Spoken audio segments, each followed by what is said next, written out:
Hello बच्चों, let's read the question. The question says two blocks of equal mass m।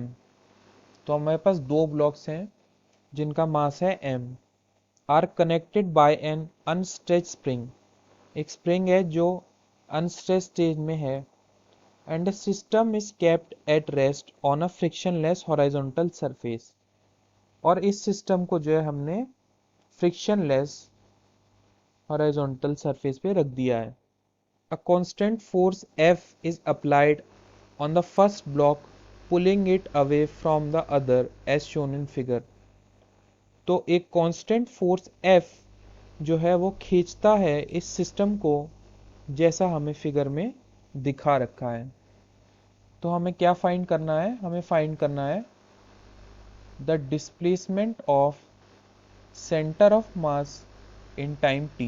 t time में centre of मास हमारा कितना displace होगा। तो इसमें जो की कॉन्सेप्ट हमारा यूज होगा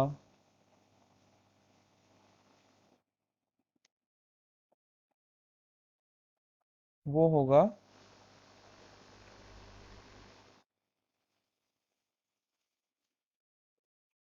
एक्सेलरेशन ऑफ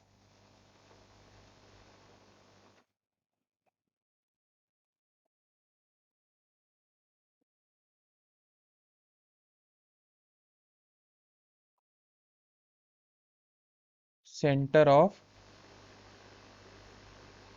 मास। तो हम लोग जानते हैं कि acceleration of centre of mass का फॉर्मूला क्या होता है।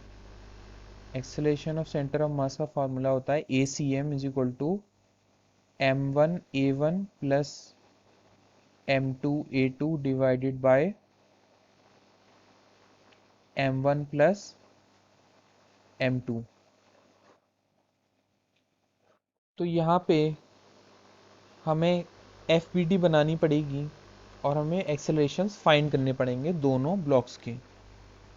तो जो पीछे वाला ब्लॉक है उस पर स्प्रिंग की वजह से टेंशन लग रही होगी आगे की तरफ टी, और वही एक्सेलरेशन बना रहा होगा उसके लिए a1।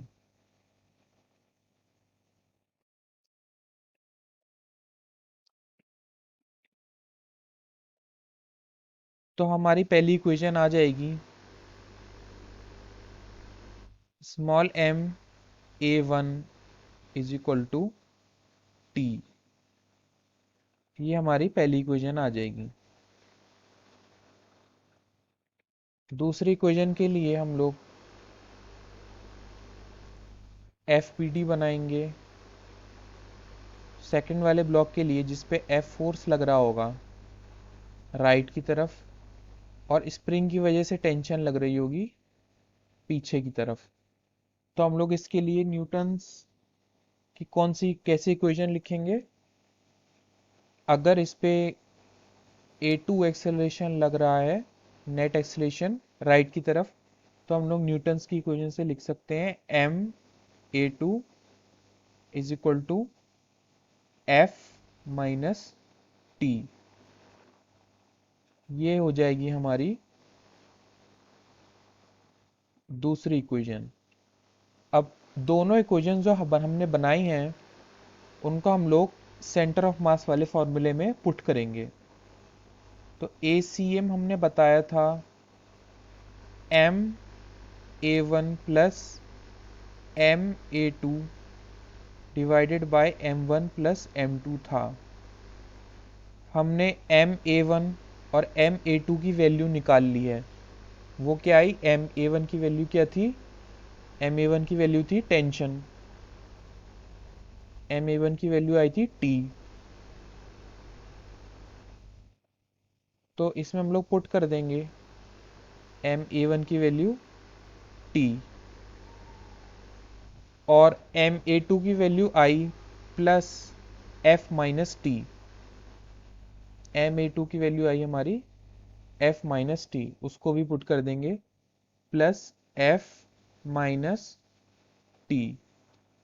इसको डिवाइड कर देंगे हम लोग 2m से, क्योंकि दोनों का मास सेम है, तो ये टेंशन जो है वो टेंशन कैंसिल हो जाएगी।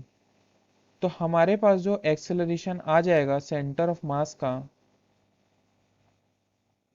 ACM, वो आ जाएगा F डिवाइडेड बाय 2m।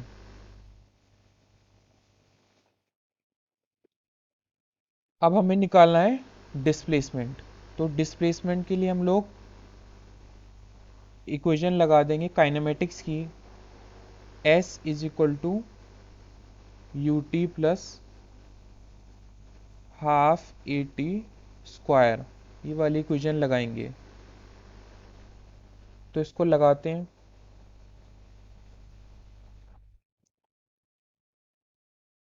तो हमारा displacement of centre of mass क्या हो जाएगा, S is equal to initial velocity u कितनी थी, 0,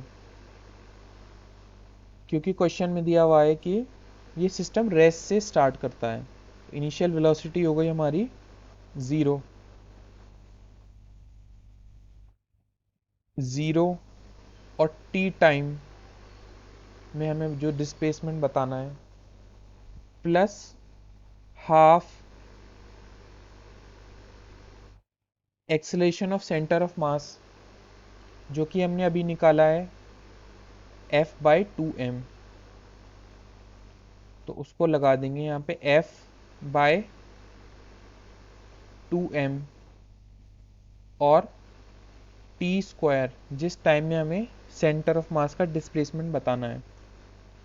तो हमारे displacement of centre of mass S C M क्या निकल के आ जाएगा, इसको सिंप्लीफाई करने पे F T square divided by 4m, ये आ जाएगा हमारा displacement of centre of mass in time t। तो हमारा जो ऑप्शन सही होगा वो होगा option number C, F T square by 4m। I hope you understood it well. Best of luck.